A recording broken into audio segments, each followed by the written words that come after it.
Ya, saya lanjutkan. Assalamualaikum warahmatullahi wabarakatuh. Salam semangat ya, tetap selalu semangat untuk kita semua. Pada materi berikutnya, ini adalah lanjutan dari akuntansi piutang, gitu ya, untuk membahas mengenai metode penghitungan besarnya penyisihan atau cadangan. Jadi, metode untuk penghitungan besarnya penyisihan atau cadangan ini ada 3. Karena tadi sudah saya sampaikan gitu ya, bahwa penghapusan piutang tak tertagih itu ada 2 metode. Yang pertama adalah metode secara langsung, dan yang kedua adalah metode secara tidak langsung atau penyisihan atau cadangan, ya.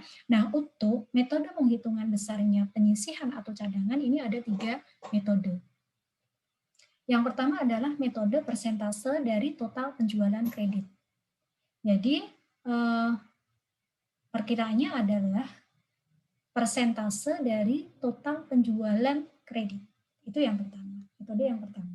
Kemudian metode yang kedua itu adalah metode persentase dari saldo piutang.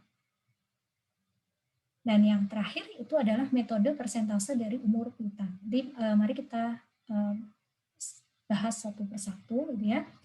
Nah, untuk penentuan gitu ya persentase ini itu kebijakan perusahaan masing-masing. Biasanya perusahaan akan mempertimbangkannya dengan periode sebelumnya ya, dalam menentukan persentasenya.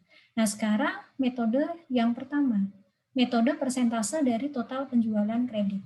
Nah, di sini saya berikan contoh gitu ya. Toko Sejahtera pada tahun 2020 memiliki total penjualan tunai 350 juta, sedangkan total penjualan kreditnya 500.000.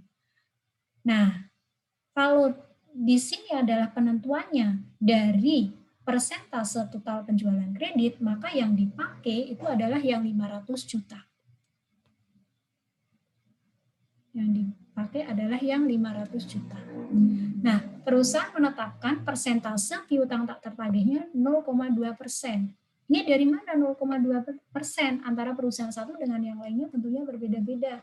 Karena ini adalah kebijakan perusahaan. Jadi masing-masing perusahaan menentukan kebijakan kira-kira berapa persen atas piutang yang tidak tertagih kalau dilihat dari total penjualan kredit. Itu.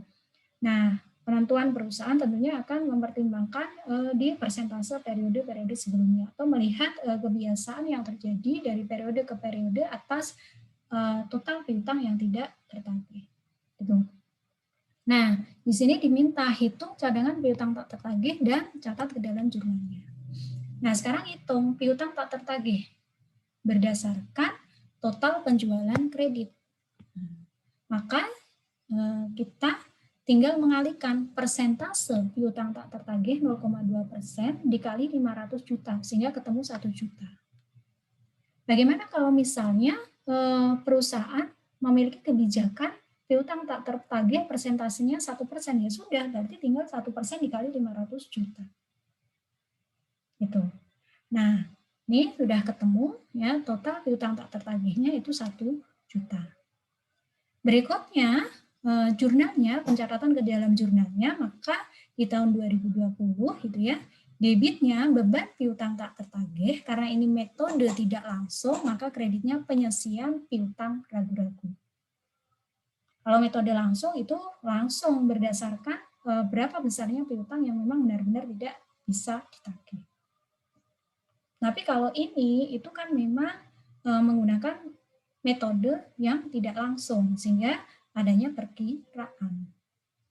Nah, penyisian piutang ragu-ragunya 1 juta, sehingga jurnalnya debitnya beban piutang tak tertagih, kreditnya penyisian piutang ragu-ragu senilai 1 juta.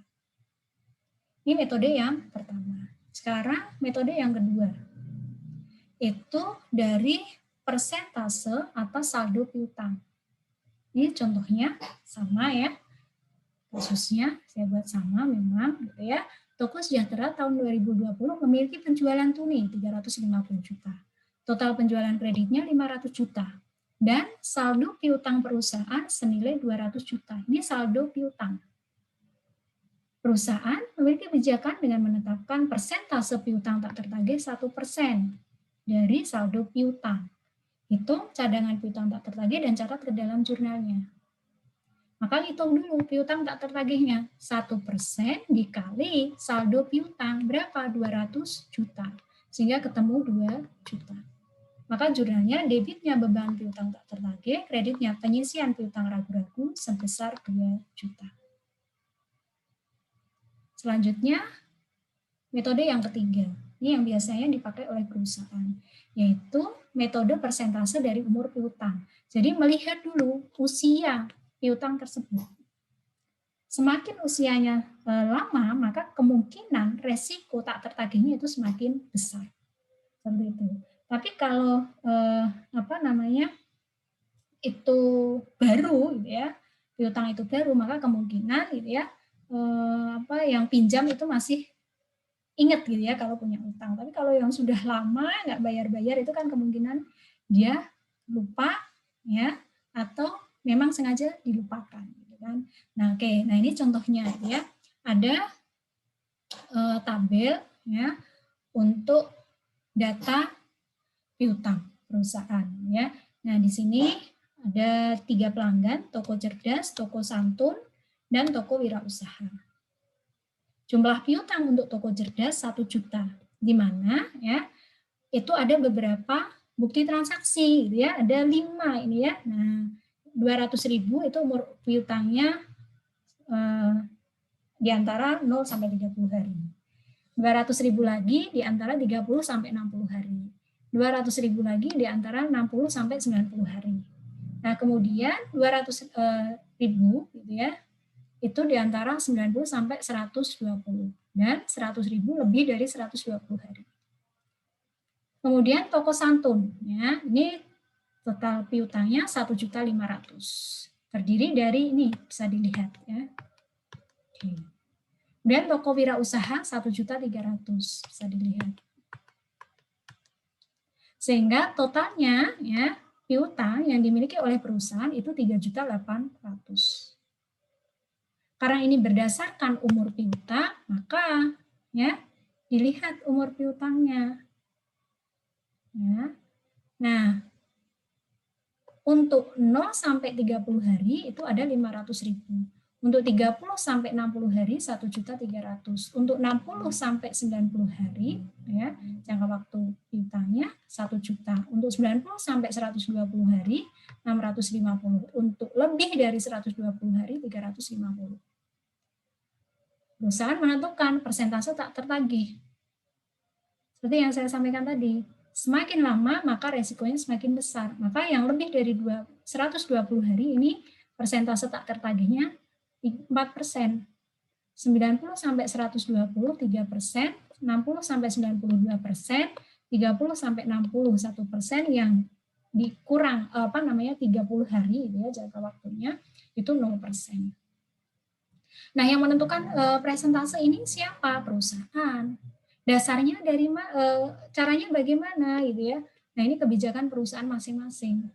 Caranya bagaimana? Tadi ya saya singgung dikit tadi ya. Caranya biasanya perusahaan melihat dari kondisi piutang yang tertagih dari periode-periode sebelumnya. Dijadikan pertimbangan untuk menentukan persentase. Nah, maka bagaimana cara ngitungnya dan pencatatan ke dalam jurnalnya? Maka dihitung total piutang tak tertagih ini tadi di akhir dikalikan persentase tak tertagihnya yang sudah ditentukan oleh perusahaan. Ya, maka 350.000 dikali 4%, ketemu 14.000. 650 dikali 3%, 19.500. 1 juta dikali 2%, 20.000.